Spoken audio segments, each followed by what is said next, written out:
ফরিসা বাবা নিজ হাতে শিল্পীদের হাত দিয়ে বাইরে খাবার খাওয়াইতো, এখান দিয়ে হাত তুলে। আমি আসার সাথে সাথেই আম্মা বলতো সালাম করো ভক্তি করো। দেখতে একদম শফি বাবার মতো ছিল তো ফরিসা বাবার, এজন্য আম্মা ফরিসা বাবাকে একদম শফি বাবাকে মনে মনে করে তাকে ভালোবাসতো, ভক্তিটুকু করত। যে বছর মারা গেল তার কিছুদিন পরে অনুষ্ঠান হইল, কিছুদিন পরে অনুষ্ঠান আসলো।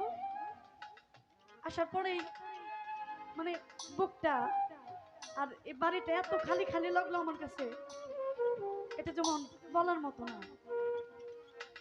দরবারে গেলাম, যাওয়ার পরে দেখলাম কি মনে কি যে বাস্তব মানুষটা বসা এখানে। আমার কাছে যেমন এরকম লাগলো আমি কি যেন দেখলাম। সেই স্টেজে আমার মনে আসে আমি গান করতে যাই, আমার অবস্থা খুব খারাপ হয়ে গেছিল। আলমাস সরকারের সাথে গান ছিল, পরে মামাকে বললাম মামা আমার খারাপ লাগতেছে, আপনি একটু গানটা বাড়ায় গান। দেখেন যার প্রিয় মুর্শিদ সামনে নাই, যার মা বাবা সামনে নাই, সে জানে এটা না থাকার যে কত যন্ত্রণা। আজকে অনুষ্ঠান হইতেছে, কত মানুষজন আসছে, আমরাও আসছি, কিন্তু দরবারের যে মালিক, এই মালিকই দেখেন আমাদের সচক্ষে নাই, জন্মচক্ষে না। ভক্তদের অন্তরালে সব সময় আছে, কিন্তু তারপরও কি মনে হয় না যে আমার ফরিসা বাবা যদি এখন থাকতো, এখান দিয়ে হাঁটতো, বৈশা গান শুনতো, আমাদের কাছে আরো না যেন কত ভালো লাগতো। সবার জীবনে একটা কষ্ট থাকে, সবার জীবনে একটা দুর্বলতা থাকে, একটা ভালোবাসার মানুষ সবার মনের ভিতরেই থাকে। কিন্তু কারো প্রিয় মুর্শিদ যদি না থাকে, আর কারো মা বাবা যদি না থাকে, তার মতো হতভাগা আর এই পৃথিবীতে হয় না, তার মতো চিরকাঙাল আর এই দুনিয়াতে হয় না। তাই যার মা বাবা আছে, যার প্রিয় মুর্শিদ আছে, একটু কাছে যাবেন। প্রিয় মুর্শিদের কাছে যাওয়া, মা বাবার কাছে যাওয়া, এটা হলো একটা রহমত স্বরূপ। এর চাইতে বড় রহমত আর এর চাইতে বড় নিয়ামত আর অন্য কোনো কিছু হয় না। আমরা ভক্তরা আসলে বুঝি না, আমরা সন্তানেরা সেটা বুঝি না।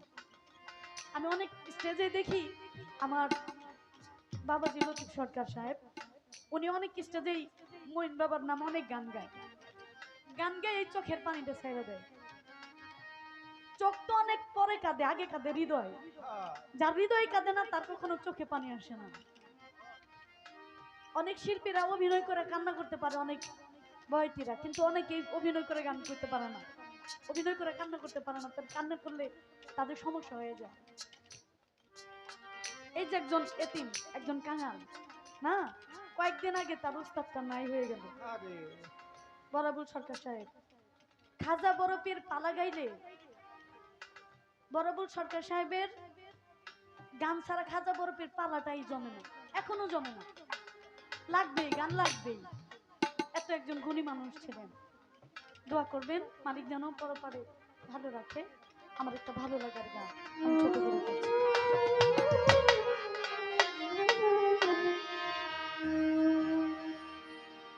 আমি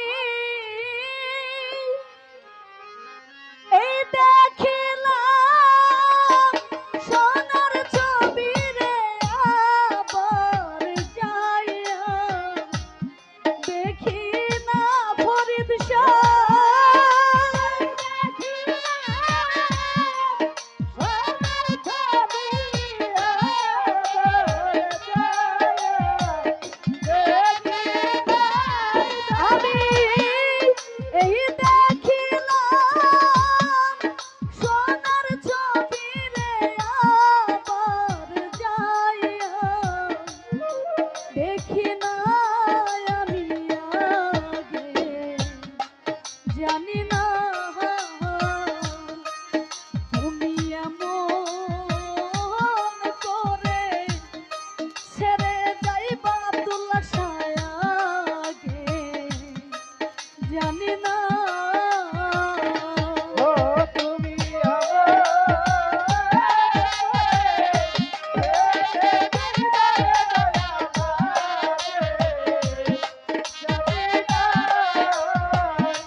আত্মাতে মি ছায়া আত্মা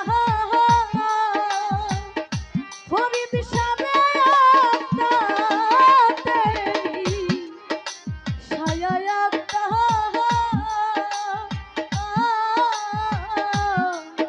কইছি কত মনে কথা গো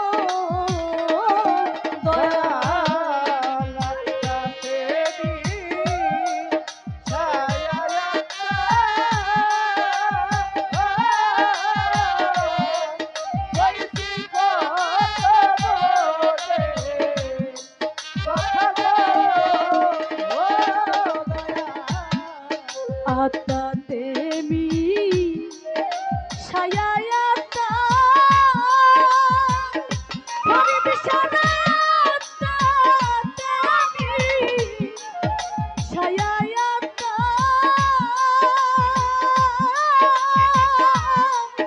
কইছি কত মনে কথা গো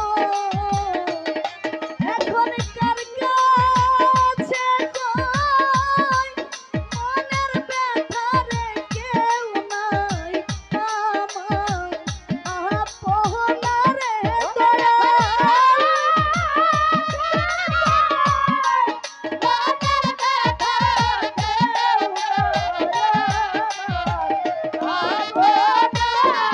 এখন কার কাছে কই মনের ব্যথা রে কেউ নাই আমার আপনায় আমি আগে জানি না তুমি এমন করে ছেড়ে যাইবা ফরিদ সায়াগে জানি না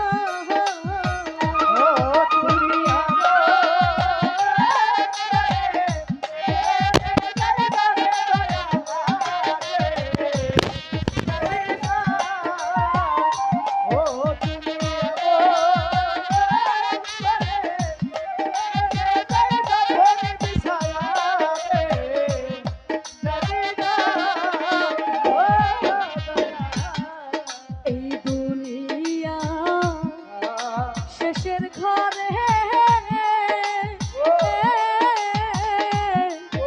পরকালের প্রথম ঘরে গো দয়া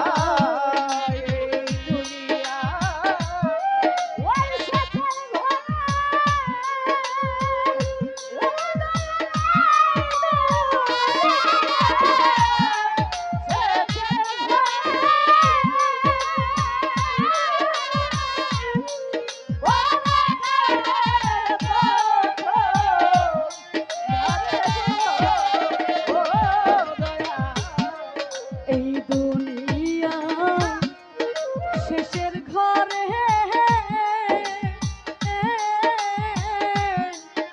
পরকালের প্রথম ঘরে গো তুমি কানে পাইয়া রইলা ভুলে রে আমার দিকে চাইলা না ফরিদ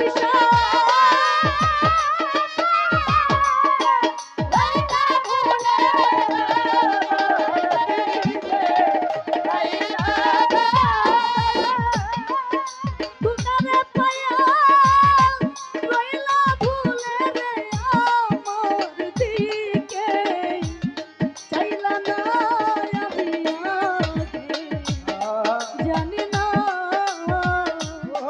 তুমি এমন করে ছেড়ে যাইবা ফরিদ সায়াগে জানি না